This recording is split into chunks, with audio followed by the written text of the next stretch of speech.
21h12. La sirène du groupement des sapeurs-pompiers de l'Indénie retentit. La première intervention de cette nuit. Le capitaine met ses éléments en route.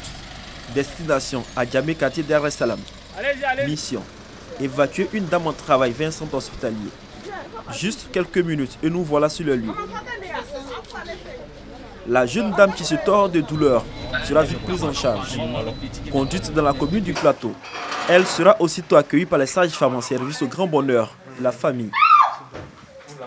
Elle a suivi ici depuis le début de sa grossesse. Donc j'ai préféré qu'elle vienne, comme ils la connaissent mieux, qu'elle vienne accoucher ici.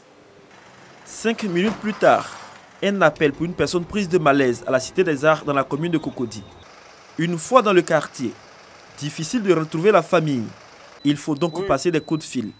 Ah, mais vous voyez notre lumière, les gyrophares, non? Ok, donc on peut rester là ou bien on va en arrêt.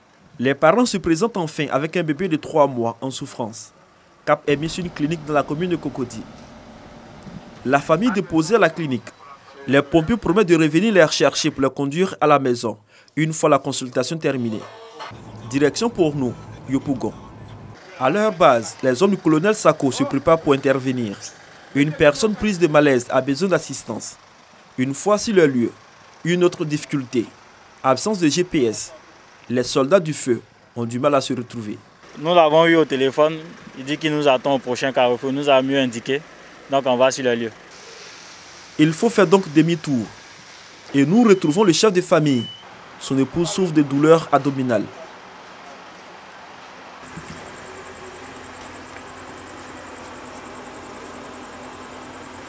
Elle sera transférée dans le centre de santé le plus proche. Pas fini de déposer la malade que l'équipe est saisie pour une autre intervention, cette fois au quartier Charles Dibi Kofi. Nous sommes actuellement en phase de belle enfance. Voilà, vous remontez, comment dire, vous partez à votre gauche. Voilà, vous partez à votre gauche. D'accord, ok. Un quartier difficile d'accès, mais les sapeurs-pompiers arrivent à se frayer un chemin pour arriver à destination.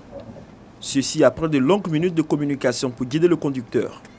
Une dizaine de minutes plus tard, nous rencontrons le chef de famille. Ça va mon ami? Il essaie de prendre les serviettes pour tremper, pour le mettre. Toujours ça va pas. Ça va toujours pas. Non. La nuit jusqu'à demain matin, il peut arriver beaucoup de choses. Donc il faudrait que j'appelle urgemment le service de sapeurs-pompiers pour qu'on puisse venir l'évacuer à l'hôpital. Après Yopougon, nous mettons le cap pour Makori, à la caserne des sapeurs-pompiers. Il est 1h du matin. Le lieutenant Kone Digui, chargé des opérations à l'état-major, ne finit pas son inspection qu'un message tombe.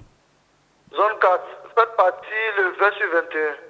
Pour femmes en travail, Pauvre, Jean Folie. Direction Grande Mosquée. Parlez. Les équipes mobilisées prennent la route pour Jean Folie, dans la commune de Port-Boué. Accéder à ce quartier à 2h25 du matin, un véritable labyrinthe. Une fois à destination, la dame en travail est récupérée.